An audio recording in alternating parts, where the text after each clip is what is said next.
നമസ്കാരം പ്രിയപ്പെട്ട പ്രേക്ഷകരെ, ദിനപത്ര വായനയിലേക്ക് ഏവർക്കും സ്വാഗതം. ഇന്ന് മാർച്ച് 28 വെള്ളി. സ്കൂൾ പ്രവേശനം. 1-ാം ക്ലാസ്സിൽ ചേരാൻ 6 വയസ്സ്.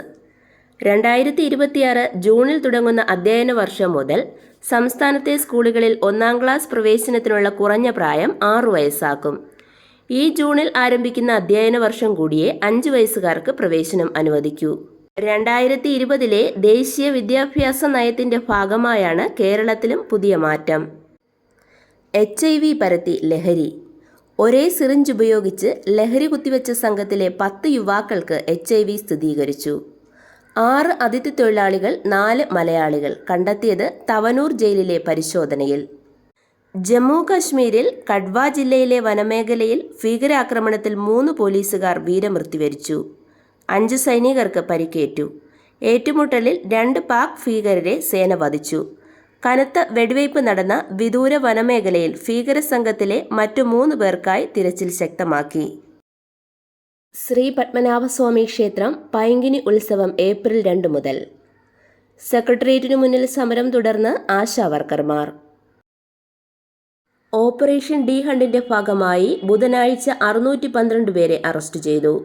12 കിലോഗ്രാം കഞ്ചാവും മറ്റ് ലഹരി മരുന്നും പിടികൂടി. അടിമലത്തുറ കടലിൽ കുളിക്കാനിറങ്ങി തിരയിൽപ്പെട്ട 2 കോളേജ് വിദ്യാർത്ഥികളിൽ ഒരാൾ മരിച്ചു. മറ്റേയാളെ കാണാതായി. ഇന്നലെ ഉച്ചയ്ക്ക് 12-നായിരുന്നു അപകടം. ഓൺലൈൻ ട്രേഡിംഗിൽ വൻ ലാഭം വാഗ്ദാനം ചെയ്ത യുവാവിൽ നിന്ന് 45 ലക്ഷം രൂപ തട്ടിയ കേസിൽ യുവതി പിടിയിൽ. വെള്ളറട തെക്കൻ കുരിശുമല തീർത്ഥാടനം 30-ന് കൊടിയേറും. സംസ്ഥാനത്ത് ഒറ്റപ്പെട്ട ഇടങ്ങളിൽ ഇന്നും നാളെയും മിന്നലോടുകൂടിയ മഴയ്ക്ക് സാധ്യത. Russian president Vladimir Putin India സന്ദർശിക്കുമെന്ന് റഷ്യൻ വിദേശകാര്യമന്ത്രി. സർക്കാർ ജീവനക്കാർ സർവീസിലിരിക്കെ മരിച്ചാൽ ആശ്രിതർക്ക് നിയമനം നൽകുന്നതിന് ഒറ്റപ്പട്ടിക തയ്യാറാക്കുന്നതടക്കമുള്ള മന്ത്രിസഭാ തീരുമാനത്തോട് സർവീസ് സംഘടനകളുടെ വ്യാപക എതിർപ്പ്. UAE ജനസംഖ്യയുടെ 90% വിദേശികൾ. UAEയിലെ 1 കോടി ജനങ്ങളിൽ 43% ഇന്ത്യക്കാർ. 43 ലക്ഷം ഇന്ത്യക്കാർ UAEയിൽ ജീവിക്കുകയാണെന്ന് ദുബായിലെ ഇന്ത്യൻ കോൺസുലേറ്റ് പുറത്തുവിട്ട പുതിയ കണക്ക്. സൈബർ അധിക്ഷേപം തടയാൻ നിയമം വേണം ഹൈക്കോടതി. സംസ്ഥാനത്ത് പ്രമേഹവും പോഷകക്കുറവും തൈറോയിഡ് പ്രശ്നങ്ങളും കാരണമുള്ള മരണനിരക്കിൽ കോവിഡിന് ശേഷം വൻ വർധന. 100-ലേറെ പേർ പങ്കെടുക്കുന്ന പൊതുപരിപാടികൾക്ക് തദ്ദേശ സ്ഥാപനങ്ങളുടെ അനുമതി വാങ്ങണമെന്നും മാലിന്യ സംസ്കരണ ഉപാധികൾ ഉണ്ടാകണമെന്നുമുള്ള തീരുമാനം കർശനമായി നടപ്പാക്കുമെന്ന് മന്ത്രി MB രാജേഷ് പറഞ്ഞു. ജനന സർട്ടിഫിക്കറ്റ് തിരുത്തൽ. നിബന്ധനകളിൽ ഇളവ്. കേരളത്തിൽ ജനനം രജിസ്റ്റർ ചെയ്ത ആർക്കും ഗസറ്റ് വിജ്ഞാപനം വഴി മാറ്റം വരുത്തിയ പേര് ഇനി ജനന രജിസ്ട്രേഷനിൽ ഒറ്റത്തവണ മാറ്റാമെന്ന തരത്തിൽ നിബന്ധനകളിൽ സർക്കാർ ഇളവ് വരുത്തി. CBSE ICSE സ്കൂളുകളിൽ പഠിച്ചവർക്കും വിദേശത്ത് പഠനം നടത്തിയവർക്കും ഗുണകരമാകുന്നതാണ് ഇപ്പോഴത്തെ മാറ്റം. വർഷങ്ങളായി നിലനിന്ന സങ്കീർണതയാണ് പരിഹരിച്ചതെന്ന് മന്ത്രി MB രാജേഷ് അറിയിച്ചു. ഇറക്കുമതി ചെയ്യുന്ന കാറുകൾക്ക് 25% തീരുവ ചുമത്തി US. ലോകമാകെ വാഹന നിർമ്മാണ വ്യവസായ മേഖലയിൽ ആശങ്ക പരത്തി US പ്രസിഡന്റ് ഡൊണാൾഡ് ട്രംപിന്റെ പുതിയ തീരുവ പ്രഖ്യാപനം. US-ലേക്ക് ഇറക്കുമതി ചെയ്യുന്ന കാറുകൾക്കും അനുബന്ധ ഘടകങ്ങൾക്കും 25% തീരുവ ചുമത്താനാണ് തീരുമാനം. വാഹനങ്ങളുടെ ഇറക്കുമതിക്ക് തീരുവ ഏപ്രിൽ 2-ന് പ്രാബല്യത്തിൽ വരും. വെളിച്ചെണ്ണയ്ക്ക് വൻ വിലക്കയറ്റം. കഴിഞ്ഞ 1 മാസത്തിനിടയിൽ പൊതുവിപണിയിൽ വർദ്ധിച്ചത് 35 രൂപയോളം.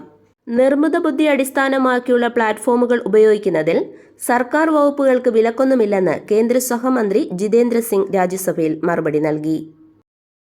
വയോജനങ്ങളുടെ ക്ഷേമം, സംരക്ഷണം, പുനരധിവാസം എന്നിവ ഉറപ്പാക്കാൻ സംസ്ഥാന സർക്കാർ കൊണ്ടുവന്ന വയോജന കമ്മീഷൻ ബിൽ നിയമസഭ കഴിഞ്ഞ ദിവസം പാസാക്കി. വയോജനങ്ങൾക്ക് മാത്രമായി ഒരു കമ്മീഷൻ രാജ്യത്ത് ആദ്യമായി കേരളത്തിൽ നിലവിൽ വരുന്നു എന്നതാണ് പ്രത്യേകത. സാമ്പത്തിക കുറ്റകൃത്യങ്ങൾ തടയാൻ ബാങ്ക് ഉദ്യോഗസ്ഥർക്കും ഉത്തരവാദിത്തമുണ്ടെന്ന് പ്രത്യേക കോടതി. വൻ തുകകൾ സാധാരണക്കാരുടെ അക്കൗണ്ട് വഴി കൈമാറ്റം ചെയ്യുമ്പോൾ ബാങ്ക് മാനേജർ റിസർവ് ബാങ്കിനെ വിവരമറിയിക്കണം. സാധാരണക്കാരായ ഇരകളുടെ പേരിൽ സാമ്പത്തിക തട്ടിപ്പുകൾക്ക് വേണ്ടി തുറന്ന ബാങ്ക് അക്കൗണ്ടുകളിലൂടെ 1551 കോടി രൂപയുടെ ഓൺലൈൻ വായ്പാ തട്ടിപ്പാണ് പ്രതികൾ നടത്തിയത്. ഇത്തരം അക്കൗണ്ടുകളിലൂടെ അസാധാരണമായി വൻതുക കൈമാറ്റം ചെയ്യുമ്പോൾ ഇക്കാര്യം റിസർവ് ബാങ്കിനെയും അന്വേഷണ ഏജൻസികളെയും ബോധിപ്പിക്കാൻ ബാങ്ക് മാനേജർക്ക് ഉത്തരവാദിത്തമുണ്ടെന്നാണ് കോടതിയുടെ നിരീക്ഷണം. റേഷൻ കാർഡ് ഉടമകളുടെ മസ്റ്ററിംഗ് നടത്തുന്നതിനുള്ള സമയപരിധി മെയ് 31 വരെയെങ്കിലും നീട്ടണമെന്ന് കേരളം കേന്ദ്രത്തോട് ആവശ്യപ്പെട്ടു. മാർച്ച് 31 നിലവിലെ സമയപരിധി. കായികം. IPL ഹൈദരാബാദിനെതിരെ ലക്നൌവിന് 5 വിക്കറ്റ് വിജയം. ഇതോടെ ഇന്നത്തെ ദിനപത്ര വായന സമാപിക്കുന്നു. നന്ദി, നമസ്കാരം.